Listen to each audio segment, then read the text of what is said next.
Welcome to the Retail Tech Podcast. This is your host, Darius Wasafi. Today, I'm speaking with Adam Stiska, Director of Mobile and Digital Strategies at Goodwill Industries International. How are you today, Adam? I'm doing well, thank you. You are responsible for digital strategies, and that means pretty much all the different online touch points. Is that correct? Yeah, anytime we from Goodwill Industries International are engaging with our consumers or program participants online, we have some kind of involvement in the messaging and with that. Looking at your own background, how did you end up being in this business and this role? Yeah, absolutely. So I've always been very interested in two things, one of which you might consider traditional sort of advertising, kind of grew up watching commercials, not just watching them, but maybe studying them. And always found it sort of fascinating the way that, companies communicated themselves. And it was more than the product, it was always about the experience, the way it made you feel, kind of that emotional connection. So that was always really interesting for me. And then simultaneously, it kind of grew up and really formed during the internet revolution. So, as the bubble was growing for internet, that's really when I started to take a vested interest in technology and website development and what the potential of that could all be. And then they've kind of happily merged, over time into my current role at Goodwill Industries International, where I've been able to, use this amazing world that has been added for marketers and communicators, and be able to tell Goodwill's story. And of course, Goodwill's is a older brand. It's been around for 116 years. So being able to bring that brand into the 21st century and beyond has been a real experience for sure. Translating that legacy online is a very interesting thing. We do have a membership structure, and there's 162 local Goodwills, in local markets that serve local communities. And, we from Goodwill Industries International, we'd like to provide consistency with the branding and, make sure that when people are looking for Goodwill online, they're finding best information that they can, the best, most reliable information they can about us. The reality is we're a very complex organization, not only because of our structure, but because all the Goodwills serve different community needs. You may have certain communities that are more focused on serving veterans or, serving families or, younger workers or whatever it is. And so telling the complexity of Goodwill's story online presents a challenge, but also it's an amazing opportunity because the opportunity for storytelling ongoing is one that we really just we have really embraced over these many years of growing our digital presence. And I see that you joined Goodwill in February of 2009, which is pretty much when the world was ending with the financial crash. So that must have been a very interesting time. Yeah, well, what's sort of funny is that one of the first things that I did when I got here was I set up our Twitter channel, and that just seems like such an anachronism back, now it's like, but I always have that to look back as one of the first things that I did here. But yeah, even at that point, the economic climate in which the U.S. and the world, was really headed was very negative. And so I think people were looking to more value conscious options out there for their consumer dollar. What's been kind of interesting is to watch is how the economy has recovered, how those shoppers have continued to remain in our stores, but for maybe different reasons. They still want the win. They still want to go in and find that thrift find and then talk about it, of course. We can't tell you the number of times that we have individuals go into one of our stores, take a photo and share it back with us.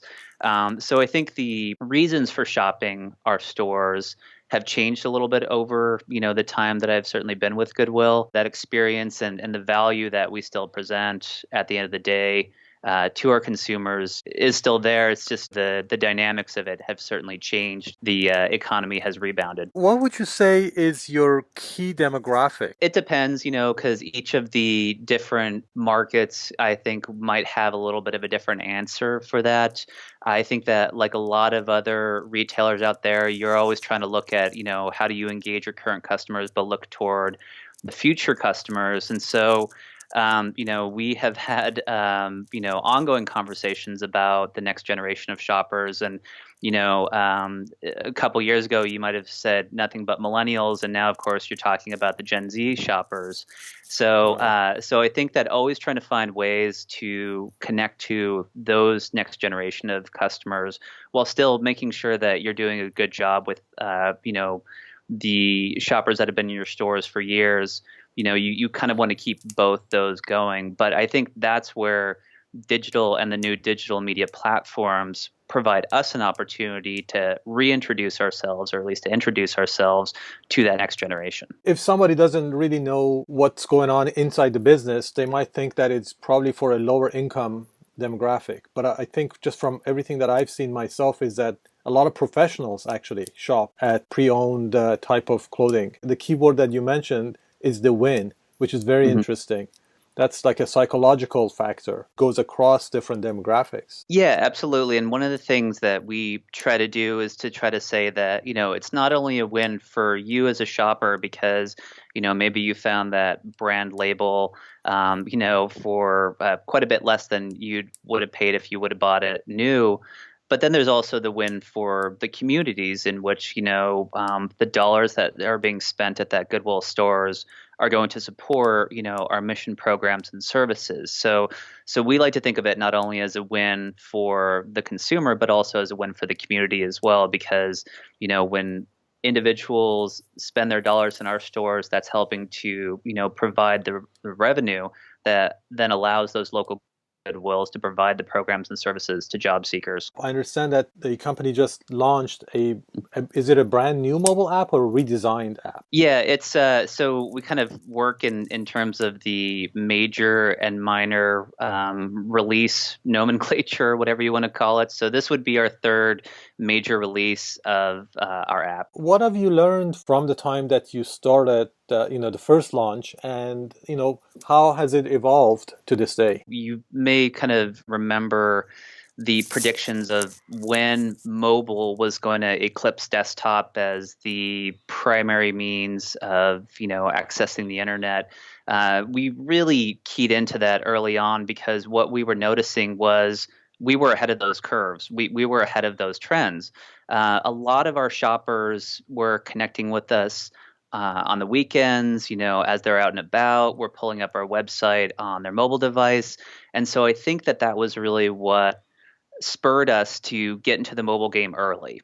And then from there, that was not only, optimizing your website, but you had to, figure out what you wanted to do with your app. And so our app has always really been about how do we make it easy to find and connect with your local Goodwill. And so this latest version really focuses more on the connection part of that equation. So the finding part's fairly straightforward. We help you based on your current location, get the turn-by-turn directions to your nearest store or donation center. But the connection part's a little different, right? So why would you want to support Goodwill? And what we tried to do is we tried to do a little bit more of that storytelling. What is the Goodwill story? And we tried to integrate that a little bit more into the app itself, in order to drive that more emotional connection and again, help people understand that we're more than a store. We are a set of community-driven organizations that are trying to help individuals wherever there may be some assistance needed to find jobs and grow careers. That community side of the story is very compelling. A lot of people are thinking that digitalized world, that everybody's basically inside their cell phone, not making connections. There is a trend that people are actually going against that, focusing more on their local community. So I think that's where Goodwill actually does the second win that you mentioned. Yeah, So absolutely. Yeah, and I would say that, the mobile devices, that we pretty much all have, right? They can be a distraction from the world around you, and I think that they're also opportunities to really get a window of what is going on around you. So they're sort of these amazing tools that can provide walls around you potentially, or they can help sort of provide you insight into what's happening in your local community. I think that's really been kind of the one of the reasons why you could say various social media platforms have risen is that, yeah, it gives you a window into the world, but it also makes you really aware of what's going on around you that you may have not had access to in the past. So it's an interesting technology from that perspective. Can people actually shop within the mobile app? Can they purchase things? Really, the intent, I think, with the app was to try to make people aware of the local in-store presence. There is a online commerce portal, shopgoodwill.com, that a local Goodwill owns and operates, and a lot of our local Goodwills will post their items on there. But really, it's not so focused on the explicit online or digital connection pieces, but it is also something to be said about physically stepping into our stores. And so what we wanted to do was we wanted to encourage the foot traffic because thrift shopping can be a very sensory driven experience. You go in, you kind of look at what's there, you never really know what to expect.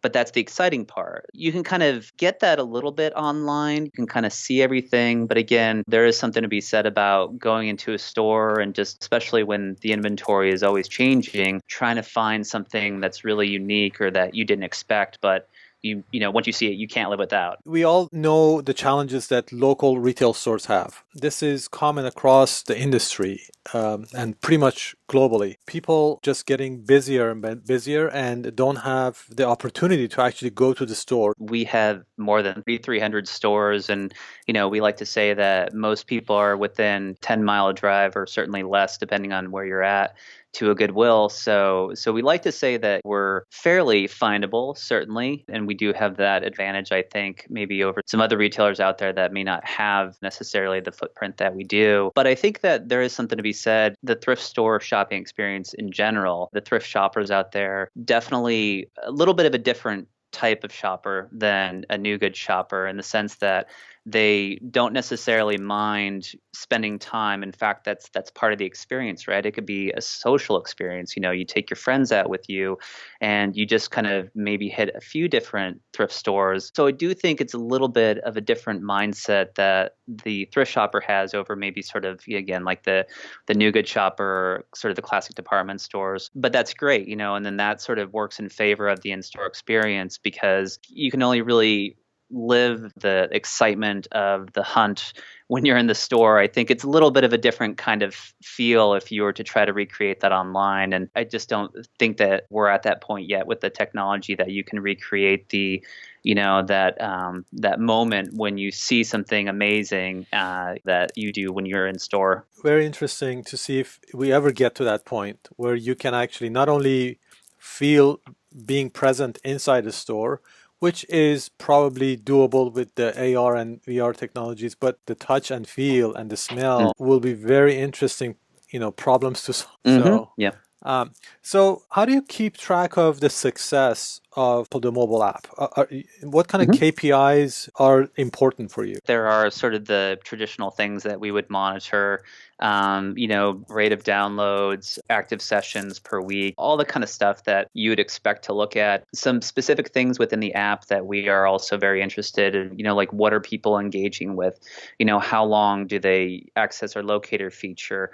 Are they accessing the storytelling piece on there, via the blog? It's not only how many users we have and how often they're accessing it, but what are they doing when they're inside of that app too? That's really interesting. The other thing that we also want to look at is app store rankings and, how well we're doing relative to the other apps that are out there. Those have all been very positive. And I think this last version of the app has kind of boosted us from a good spot to an even better spot in a lot of those ways because we use the lessons from the last design and the feedback that we received from users and our members to inform the roadmap ahead. And so we felt really good that we had trimmed some of the areas that weren't working as well and heightened some of the areas that we really wanted to put some focus on. Of all the KPIs or all the metrics that you keep track of, for yourself personally, which one tells you you're in the right direction or not? It really does come down to the users and what are they finding it useful? I mean, what we build for at the end of the day, very much for the users. And obviously, there's a lot of input that goes into that. We work with our 162 members to try to find out what are the things that they would need this app to do to make it work well within their territory. You do a lot of industry research, but it kind of goes back to that zero moment of truth that we've heard about is, when you put that experience in a user's hand, what do they think? Do they like it? Does it surprise and delight them? Do they hate it? So it is what the users think, that feedback, those ratings, that's one of the things that tells us, are we being successful with our endeavors in the app? Do you expect people to actually open the app every day? We want the app to be there, not only to be just an easy go-to resource when the urge to go shop one of our stores, or maybe they have a trunk full of their clothing or donations that they're ready to drop off.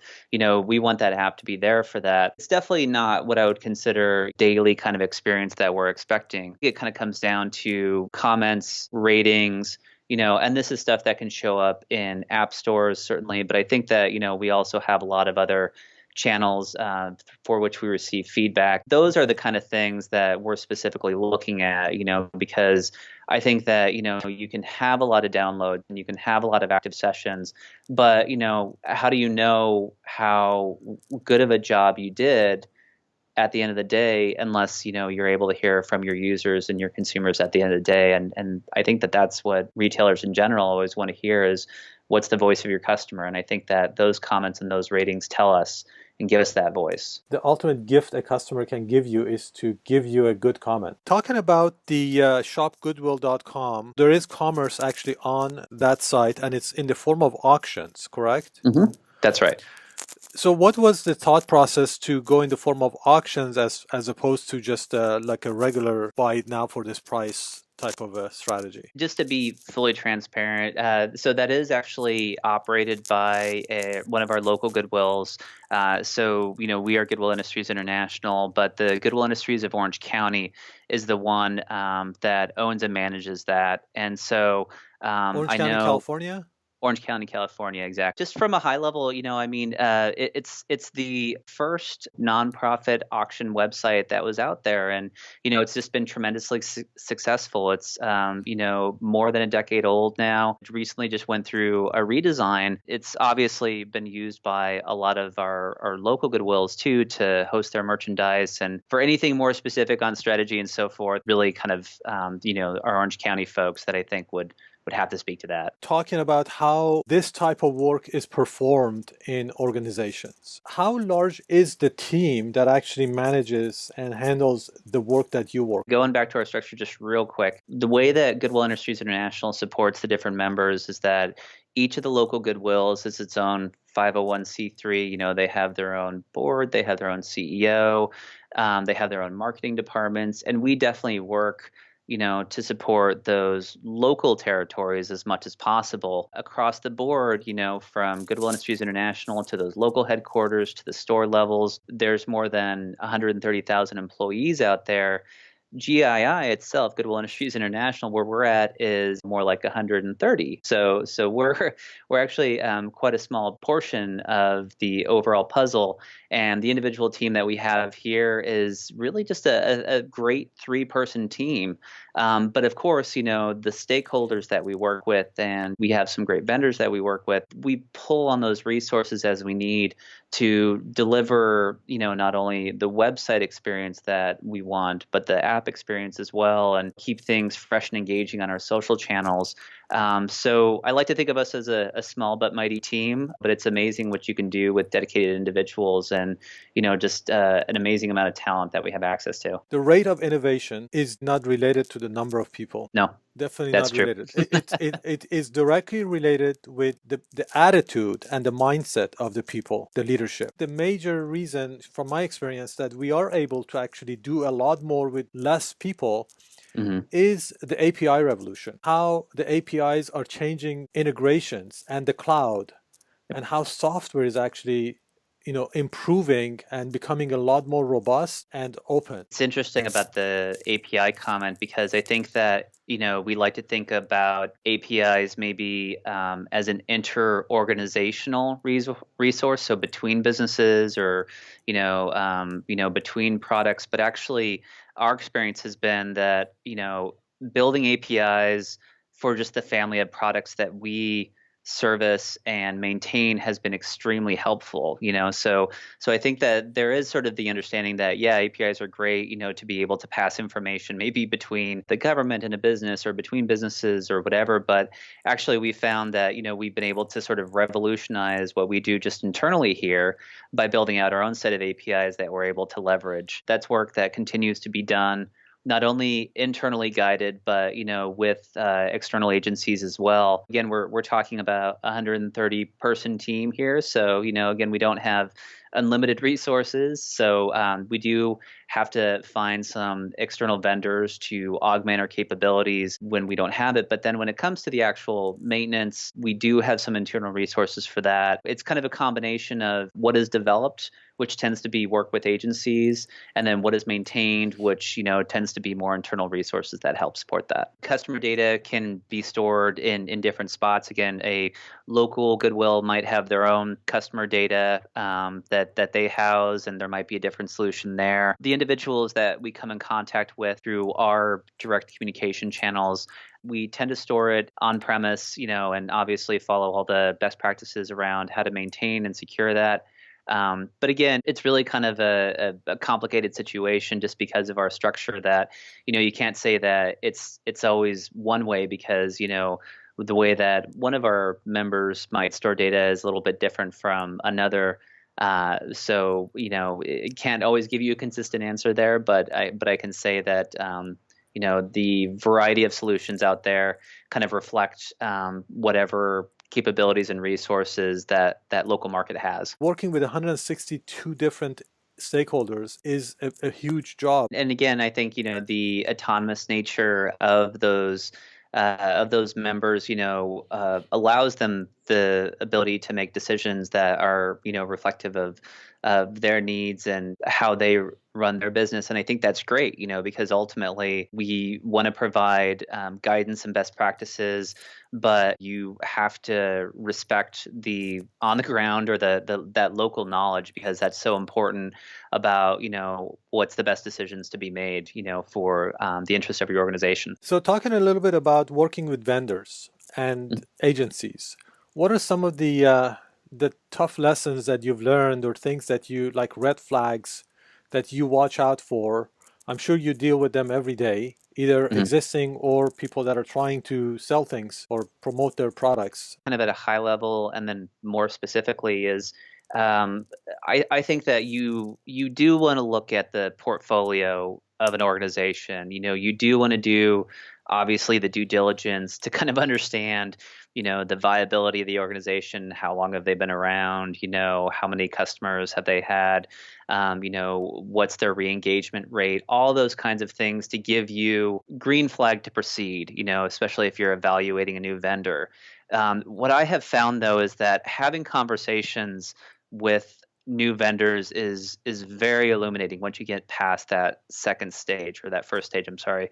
And that's really where you get a sense of the excitement. So one of the things that we love to hear is when we're talking with someone and they have some kind of personal connection to us and our brand. We because that means that we're more than just another client to them. We're more than just another, name that they can add to their website or to their portfolio list or whatever, but we love to kind of hear that, I grew up shopping Goodwill, or I love going there. I was just there yesterday, or, I bought my Halloween costume from Goodwill. Even those little types of things that just gives you some sense of like a personal connection and just demonstrates that level of excitement to want to work with you beyond just sort of saying the words, right? I think the words are easy to say. I think, those kinds of statements, kind of transcend that a little bit. and then, the big thing for me, once you get into, past the sort of the romance stage, and you're officially dating and, going steady, or, as whatever the metaphor is, I think it really is that After you who swiped left or right, I don't know what yes, it is. exactly. Well, Right, I don't use exactly. the app, but I know it's one of those. So, Exactly. After you've swiped the way that that says yes, let's go ahead and take this to the next level. right.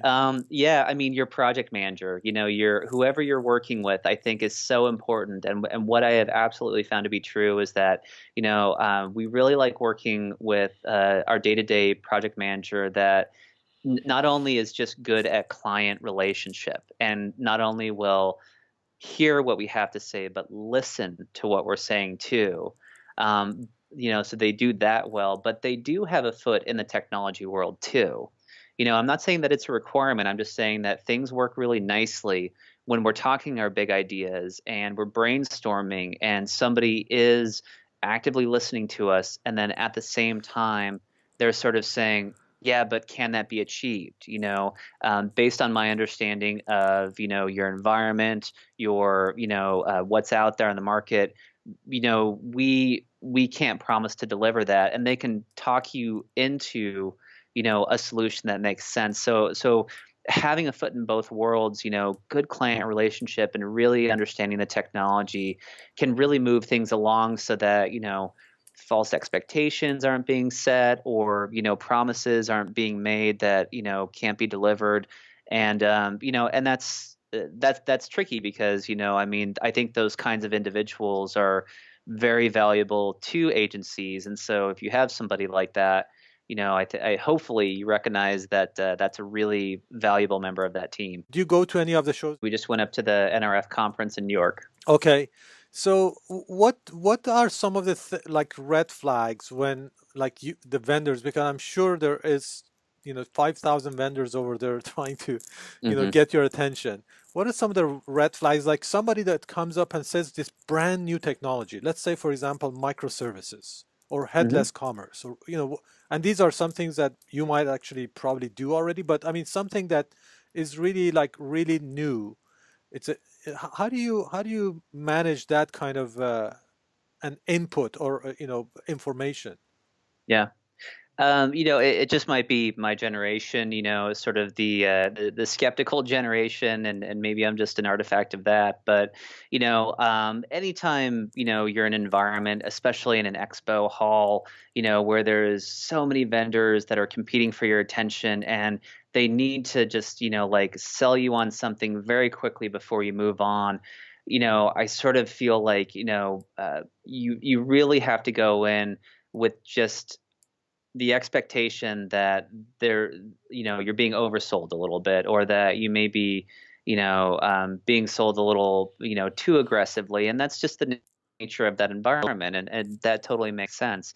So, when I hear things like, you have to do, you have to take a look at this, or this is the next big thing.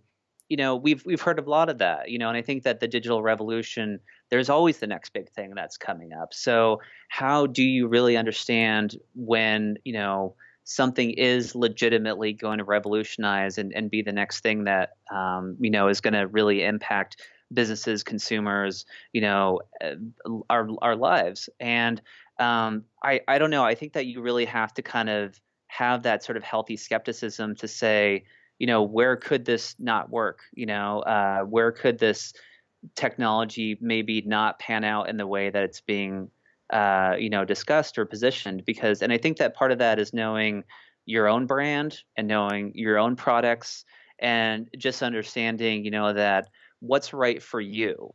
And so somebody can say, this is the next big thing, and you have to get on it, or you have to start thinking about it now.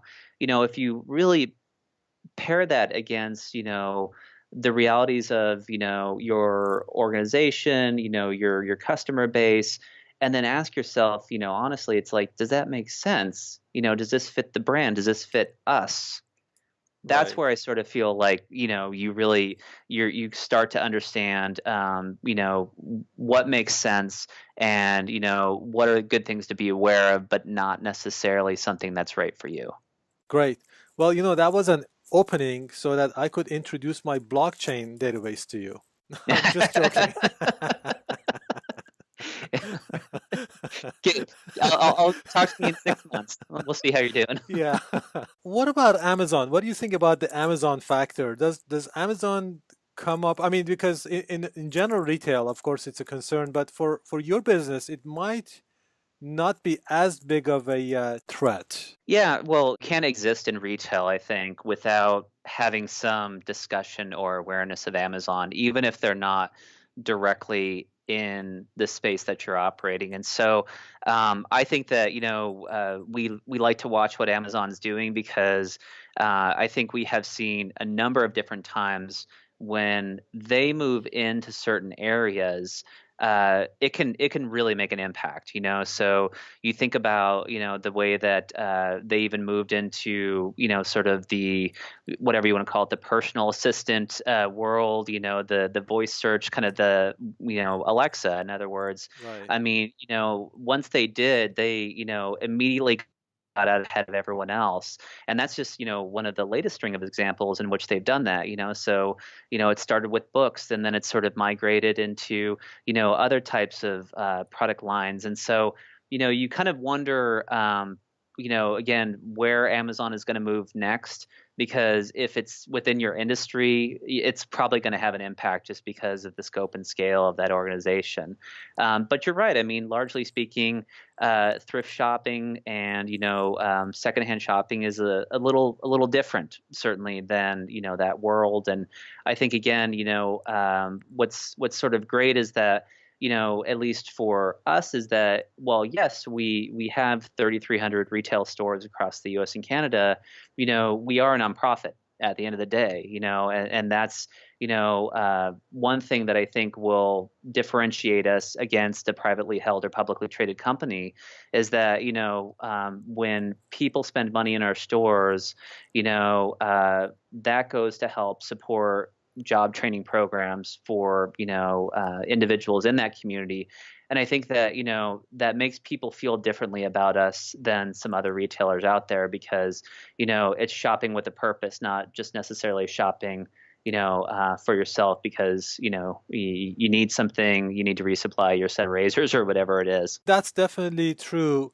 What I'm thinking is like even from the business side of the point, the picture, it would probably be very difficult for Amazon to be able to sell and display and sell the way they do, at least right now, pre-owned products. One of the things that makes thrift and secondhand such a unique opportunity or challenge, I guess, depending on your perspective, is you really can't control the inventory. So I think that is one of the key differentiators, is that we rely on the donations from individuals in our communities that we serve, to provide the stuff that people are able to buy. And it's a completely different type of chain, a supply chain that you're talking about there. So while we have been at it for now 116 years, right, and have figured out a few things along the way, I think trying to figure out that could just be a whole set of headaches. That again, to your point, never say never. It could be figured out, but is just such a different mindset that a retailer and thrift has to have than again, sort of a traditional department store or new goods model. Great. Well, one last question, Mhm. and feel free to not answer this. If Adam wanted to set up his own retail store, what would it sell? Probably Star Wars. Star Wars memorabilia? I would say, one of the things that I just, I am obviously a fan, and that's what's sort of spurring that along. And I think any type of business in which you can follow your passion is great. And so, I just think about, just something that would be a delight to come in and to talk to people about, and to engage your customers about. I just think if it can follow something that you're personally passionate about, whatever that is, and in my case, it just so happens to be in a galaxy far, far away. I just think that that would just be an amazing experience, and I have to say actually that I am very fortunate because, I have found an organization that I'm very passionate to work for. And so, I think that anytime somebody is able to follow their interests and what really motivates them at the end of the day and can turn that into a business, or, can have that as part of a standard job, I think that that's great. So yeah. That would be cool. So I guess we'll look forward to a shop in shop for There you go. A inside pop-up the, shop. yeah, pop-up shop in Goodwills. That's right. That would be interesting. Awesome. Well, thank you so much, Adam. It was a pleasure speaking with you. All right. Thank you very much too. I appreciate the time and appreciate the questions and the opportunity to talk a little bit about what we do here. Yeah.